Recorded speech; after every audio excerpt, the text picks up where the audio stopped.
વાલા ભક્તો, આપણે સૌ કોઈ જાણીએ છીએ કે આપણા સંપ્રદાયમાં સ્વામિનારાયણ મહામંત્રનો અદ્ભુત મહિમા છે.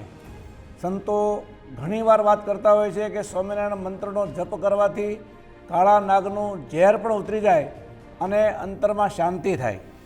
આજે ગુરુકુળની અંદર 23 વર્ષ પહેલાં પરમ પૂજ્ય જોગી સ્વામીએ મહામંત્રના ધૂનની શરૂઆત કરાવી. આપણે સૌ કોઈ જાણીએ છીએ કે લાખો ભક્તોએ 2 લાખ કલાકથી પણ વધારે ધૂન કરી છે. આજે અમને પણ એક સદભાગ્ય પ્રાપ્ત થયું છે કે સુરત ગુરુકુળમાં 30 વર્ષ પહેલાં એક ભૂમિદાનનો સંકલ્પ અમે કરેલો અને ભૂમિદાન કર્યું. ત્યારે અમને એવો ખ્યાલ નહોતો કે પરમ પૂજ્ય દેવસ્વામી, ધર્મલોક સ્વામી વગેરે સંતો આવડો મોટો ભજનનો અખાડો કરશે. આજે 24 કલાકની ધૂન કરવી હોય તો પણ કેવડી મોટી અઘરી છે. અને આજે 2 લાખ કલાક અખંડ ધૂન ચાલે છે. અમે પણ દર મહિને 1 કલાકનો વારો અમે પણ લાભ લઈએ છીએ અને ધન્યતા અનુભવીએ છીએ. વાલા ભક્તો, આપણા સંપ્રદાયમાં અનેક ભક્તો આ ધૂનમાં લાભ લે છે અને વધારે લે છે અને વધારે લે એવી સૌને હું પ્રાર્થના કરું છું. કારણ કે ભગવાનના ભજનથી આપણે સૌ કોઈ જાણીએ છીએ કે અંતરની અંદર શાંતિ થાય છે અને એક મોક્ષ માર્ગે વળવાનો મોકો મળે છે.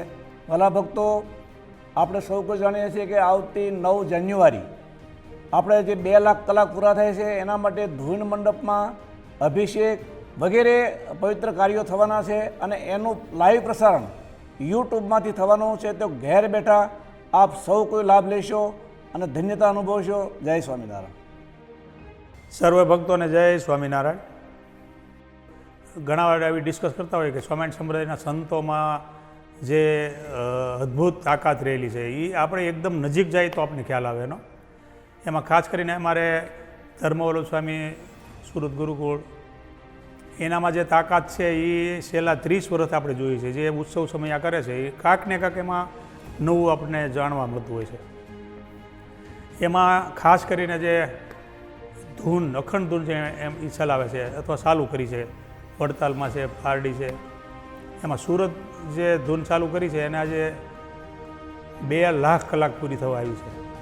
એટલે આપણે એક વિચાર આવે કે ચાલુ આ ધૂન 2 લાખ કલાક કોને કહેવાય એમ. તો એ જે ધૂન સ્વામી ચલાવે છે, જે સંચાલન કરે છે, એટલે સ્વામીને તો જેટલા અભિનંદન આપીએ ને એટલા ઓછા છે. અને આ ટાઈમે ખાસ કરીને શાસ્ત્રી ધર્મચંદ સ્વામી શાસ્ત્રી મહારાજને ખાસ યાદ કરવા પડે.